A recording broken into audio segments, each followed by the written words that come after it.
आज शनिवार का दिन है जिस दिन अपन इस दरिद्रता से मिलने के लिए पीपल के पेड़ के नीचे आए हैं। हिंदू धर्म में ये दिन पीपल के वृक्ष के लिए पूजनीय होगा। जो भी शनिवार के दिन पीपल के वृक्ष की पूजन करेगा, दूध चढ़ाएगा या मिष्ठान का भोग लगाएगा, लक्ष्मी और नारायण उसके घर में प्रवेश कर जाएगा। लक्ष्मी और नारायण उसके घर में प्रवेश करेगा। पुराण की कथा कह रही है कि दुनिया के सारे तीर्थ नहीं जा सकते, पृथ्वी की सारी नदियों में स्नान नहीं कर सकते, पवित्र नदियों में आप स्नान नहीं कर सकते, या किसी भी तीर्थ में जाकर एक रात्रि भी विश्राम नहीं कर सकते, या हमने जिंदगी में कोई दान करा ना करा, कोई पुण्य करा ना करा, कोई सत्कर्म करा ना करा, कोई शास्त्र पढ़ा ना पढ़ा, कोई शास्त्र सुना ना सुना, उसके बाद भी शिव महापुराण की कथा कहती है कि एक दिन में अगर मात्र एक बार भी आप शंकर के शिवालय में प्रवेश कर गए या मंदिर में प्रवेश कर गए तो सारे तीर्थ, सारी नदियां, सारे सरोवर, सारी बावड़ी, सारे तालाब, सारे कुंड के स्नान का पुण्य, दान का पुण्य प्राप्त, केवल शिव तत्व को प्राप्त कर लेने। शिव महापुराण की कथा कह रही है कि घर में जो दिया होता है वो दीपक भी कोई साधारण नहीं होता, उस दीपक की भी महत्वता है, उस दीपक का भी वर्णन है। एक बात बहुत अच्छे से सुनिएगा, शायद आपकी जिंदगी को सवार, शायद आपके जीवन को। मेरी जीजियों, मेरे जीजाओं, मेरी बेटियों, बेटाओं, कभी मौका लगे शंकर भगवान के शिवलिंग के पास में आप बैठे हैं, यहां तक शास्त्र कहता है कि घर में अगर किसी को बहुत तेज बुखार आ गया है, बहुत तेज बुखार, और बच्चा उस बुखार में तप रहा है, बहुत तप रहा है, मारा, तुम जिस दिए में भगवान की आरती उतारते हो, जिस दिए से तुम भगवान की पूजन करते हो, कभी मौका लगा और आप पूजन करने के लिए गए, कभी पूजन करो शंकर भगवान के शिवलिंग के पास में या शंकर भगवान के शिवलिंग के ऊपर कनेर का अगर पीला फूल देखा है ना आप लोगों ने, अरे बोलो तो जम के, देखा है? कनेर का यदि पीला फूल शिवलिंग के आसपास में या शंकर भगवान के ऊपर कहीं रखा हुआ भी दिख जाए, विषम परिस्थिति हो, बहुत हिम्मत ना हारते, कभी भगवान अकेले में एकांत में आप पहुंचे उनके पूजन के लिए, कनेर का पुष्प वहां रखा है, चाहे वो जलाधारी पर रखा हो, चाहे वो शिवलिंग के पास में रखा हो, शिवलिंग पर रखा हो, उस कनेर के पुष्प को अगर आप 5 जगह का स्पर्श कराकर अपने हृदय की बात कहकर वापिस महादेव को समर्पित कर देते हो तो भी मेरा महादेव तुम्हारे दुख का निवारण कर देगा। अब वो 5 स्थान, पहला गणेश जी का जो स्थान होता है वह जगह, दूसरा षडानंद कार्तिक, तीसरा अशोक सुंदरी वाला स्थान, चौथा जलाधारी जो ऊपर से बूंद बूंद जल नीचे गिरा रही है, जया, विषहरा, शामली बारी, दौतली, देव, शंकर जी की 5 बेटियों का, और 5वें नंबर का है शंकर भगवान के, जो कैसे वर्णन किया जाए, त्रिशूल के 3 भाग होते हैं। करें दर्शन आप लोगों ने, जैसे सामने त्रिशूल लगा है, इस त्रिशूल के ऊपर देखेंगे तो 3 भाग दिख रहे हैं, नजर आ रहे हैं सबको? त्रिशूल का जो 3 भाग होता है, उस 3 भाग का जहां ज्वाइंट होता है, जहां मिलता है, एक जगह पर देखो तीनों भाग एक जगह पर मिले हुए, 3 भाग का जहां मिलन होता है, 5वां स्थान, ये 5वां स्थान, यहां पर स्पर्श कराकर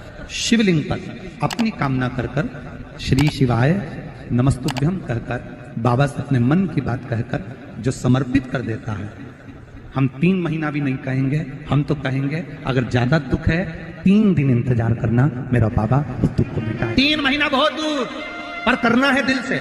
और कई तरह के दीपक होते हैं, दीपक का भी विधान वर्णन किया गया, उस दिए का भी वर्णन किया गया। यहां तक शास्त्र कहता है कि घर में अगर किसी को बहुत तेज बुखार आ गया है, बहुत तेज बुखार, और बच्चा उस बुखार में तप रहा है, बहुत तप रहा है, तुम जिस दिए में भगवान की आरती उतारते हो, जिस दिए से तुम भगवान की पूजन करते हो, उस दिए की बत्ती को नीचे डाल दीजिए और उस दिए को पानी की बाल्टी में धो दीजिए। कौन सी बाल्टी में? जिस बाल्टी के पानी से आप बच्चे को स्नान करा सको, केवल भगवान पर से ले जाकर, पास में से ले जाकर उस बाल्टी में थोड़ी देर डाल दो और उस बाल्टी के पानी से उस बच्चे को स्नान करा दीजिए। 15 से 20 मिनट, आधा घंटा लगेगा बच्चे का। बड़ी बेचैन दिख रही हो तुम, क्या बात है? पार्वती जी कहती है देवव्रत कश्मीर प्रदेश का एक भक्त देवव्रत बेलपत्री के वृक्ष के नीचे बैठकर आपका मंत्र जाप कर रहा। मैं आपको जगाना नहीं चाहती थी, पर बेलपत्री के वृक्ष के नीचे लक्ष्मी झाड़ू लगाती है, सरस्वती वीणा बजाती है, इंद्राणी उस बेलपत्री के वृक्ष के नीचे जल का सींचन करती है, 33 कोटि देवी देवता उस बेलपत्री के वृक्ष की जड़ में विराजमान होते हैं। इसलिए देवव्रत एक बार पंचाक्षर मंत्र बोलता है तो वो 33 करोड़ बार गिना जाता है। ऐसा बेलपत्री का वृक्ष होता है। बेलपत्री के वृक्ष के नीचे एक बार अगर भगवान का नाम लिया जाता है तो वो 33 करोड़ बार, 33 कोटि बार गिना जाता है। एक मंत्र केवल नमः शिवाय, ओम नमः शिवाय, नमः शिवाय, ओम नमः शिवाय। फिर वही वाली बात आ गई जो पहले कथा में कहा, अपने लिए अच्छा वाला घी छाट के लाना, अच्छी कंपनी का लाना, और जब यज्ञ करने बैठे, पूजन करने बैठे, हवन करने बैठे, भगवान का तुम पाठ पूजन करवाई, पूजा वाले दुकान पे बोलना कि पूजा का घी चाहिए। तो वो पूजा का सामान बेचने वाला भी चतुर था, उसने पूजा का ही घी दिया। तो इन्होंने पूछा भैया ये घी कितने का? तो क्या 80 रुपए का? तुझे 80 रुपए का आधा किलो? तो क्या पूजा का है?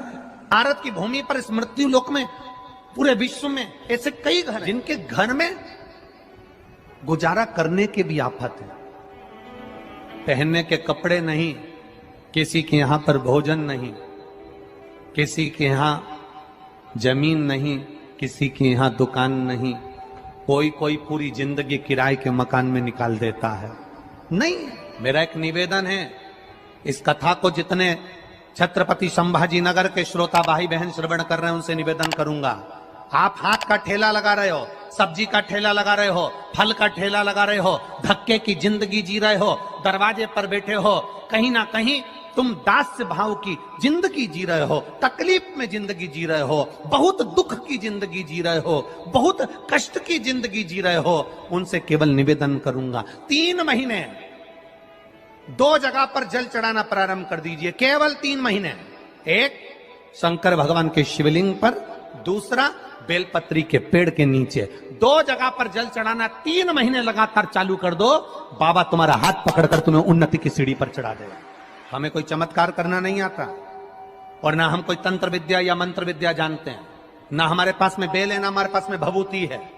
हमारे पास में तो केवल शिव का नाम है। आप श्री शिवाय नमस्तुभ्यम बोलो, ओम नमः शिवाय बोलो, नमः शिवाय बोलो, चाहे महामृत्युंजय मंत्र बोलो, उसका स्मरण करते करते भगवान शंकर के शिवलिंग पर जल, और उसी पात्र में जो जल तुमने शंकर जी को चढ़ाया है उसमें से बचा हुआ थोड़ा सा जल बेलपत्री के पेड़ के नीचे चढ़ाना प्रारंभ कर दो। अलग से बेलपत्री के पेड़ के नीचे चढ़ाने के लिए अलग से लोटा भर के जल जरूरत नहीं पड़ेगी। जो तुमने शिव जी को जल चढ़ाया,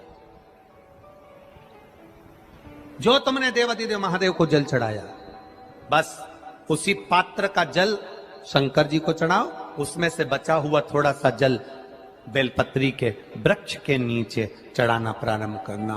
कौन सा बेलपत्री का वृक्ष? जिसकी छाया आपके ऊपर आ रही हो।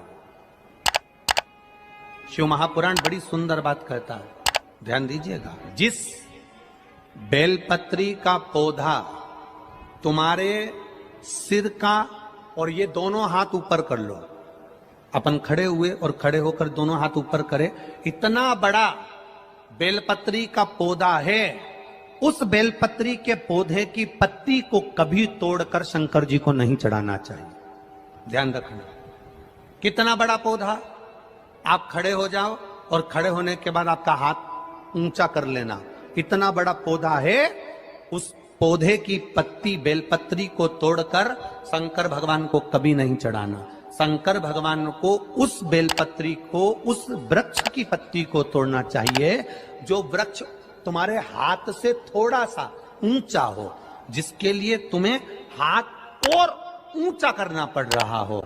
जैसे एक बच्चा अपनी मां की गोद में बैठने के लिए दोनों हाथों से उचकता है, आवाज लगाता है, उचकता है, आवाज लगाता है, हाथ ऊपर करता है, तो मां उस बच्चे को गोदी में ले लेती है। उसी तरह उस बेलपत्री के वृक्ष की पत्ती तोड़ना चाहिए जिसने थोड़ी उन्नति कर ली हो, जो थोड़ा ऊंचा हो गया हो। तुम उसको पाने का प्रयास करो तो भगवान भी तुम्हें अपनी गोदी में ले ले। ऐसे वृक्ष की तुम छोटा सा पौधा, बिल्कुल जरा सा पौधा, उसी की पत्ती तोड़कर महादेव को चढ़ाओ। यदि बेलपत्री का पेड़ आपके यहाँ है और मान लो कई लोग बेलपत्री गमले में लगाते हैं या छत के ऊपर लगा देते हैं, बेलपत्री का वृक्ष जो होना चाहिए वो घर के ठीक पीछे या बेलपत्री का वृक्ष अगर पीछे नहीं है तो आप अपने घर से जब बाहर निकलते हैं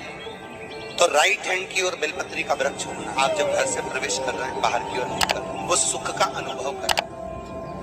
यदि घर से निकलते समय बेलपत्री का पेड़ लेफ्ट में अगर आता है, आप जिस घर से निकल रहे हो लेफ्ट में अगर बेलपत्री का पेड़ आता है तो आप 1 रुपए कमाएंगे, 1.25 रुपए खर्च होगा, पैसा हाथ में टिकेगा नहीं। घर में 10 लोग भी कमा रहे हैं तो पैसा घर में दिखेगा नहीं, आएगा जरूर, सारे काम होंगे पर टिकेगा नहीं। यदि लेफ्ट राइट भाग का बेलपत्री का वृक्ष घर में लगाओ तो घर के पीछे के हिस्से में लगाओ, और ऐसी जगह नहीं लगाना कि जहां पर बेलपत्र में गंदा पानी जाए या कोई गंदी वस्तु। 33 करोड़ देवी देवता बेलपत्री के पेड़ के नीचे सोमवार के दिन, कोई रविवार के दिन, कोई मंगलवार, कोई बुधवार, कोई गुरुवार, कोई शुक्रवार, कोई शनिवार के दिन बेलपत्री के नीचे आकर 33 करोड़ देवी देवता तप करते हैं, साधना करते हैं। एक बेल चौकी ऐसी होती है, शंकर पर अगर चढ़ी हुई है तो वापिस उतार कर धोकर फिर शिव को चढ़ा सकते। किसी व्यक्ति से कोई काम करवाना है, वो काम नहीं कर रहा, कोई फाइल आगे नहीं बढ़ रही है, कोई कार्य अटक रहा है, या फिर कहीं रुपया पैसा अटक गया हो, नहीं निकल रहा हो, तो एक जल के पात्र में जल भरकर 5 बेलपत्री शिव जी को समर्पित कर कुंदकेश्वर महादेव का नाम लेकर एक सफेद पुष्प बेलपत्री के ऊपर जो शिव जी को चढ़ाई है उस पर समर्पित कर जल जो लेकर गए हो, अपनी उस कामना को कर कि मेरा ये कार्य अटक रहा है, ये कार्य नहीं हो रहा, कुंदकेश्वर महादेव का नाम लेकर धीरे धीरे जल की धार चढ़ाइए। और एक बात हमेशा याद रखना, फिर निवेदन कर रहे हैं, अच्छे से समझ लेना, शंकर जी पर जब जल चढ़ता है, शिव जी का जब अभिषेक होता है, शंकर जी पर जब जल चढ़ाया जाता है, दूध चढ़ाओ, जल चढ़ाओ, कुछ भी चढ़ाओ, पर एक बात का स्मरण अपने जीवन में होना कि इतने ऊपर से मत चढ़ाना कि जल चढ़े और छींटे आपके ऊपर। बहुत ध्यान दीजिएगा। हाँ, तो यहाँ तक वर्णन करा गया है कि शंकर जी का जल चढ़ा हुआ जहां से बहकर जाता है ना, उसको लांगा तक नहीं जाता। यहाँ लांगते हैं क्या? नहीं ना, परिक्रमा भी करेंगे तो वहीं से लौट कर वापिस इधर जाएंगे। शिव जी का जहां से जल बहकर जा रहा हो, चढ़ा हुआ जल जहां से बहकर जा रहा हो, उसको लांगा तक नहीं जाता। और कई लोग बड़े बड़े आनंद में शंकर जी पे इतनी ऊपर से जल चढ़ाएंगे तो वो छींटे पूरे अपने ऊपर आना चाहिए, शरीर पर आना चाहिए। नहीं, उसका दोष है हमारा, उसका दोष है। आप भगवान को अगर जल चढ़ाओ, दूध चढ़ाओ, तो मान लो अगर जैसे एक सरल भाषा में समझ लो और अच्छे से, कि जैसे ये शिवलिंग है शंकर जी का, ये शिवलिंग है, और आप जल चढ़ा रहे हो तो इतनी ऊपर से छोड़ोगे तो पानी का छींटा तो अपने ऊपर आएगा, पर वही जल, वही दूध, वही सामग्री आप शिवलिंग से थोड़ी सी दूरी बनाकर अगर आप समर्पित करेंगे तो बाबा उस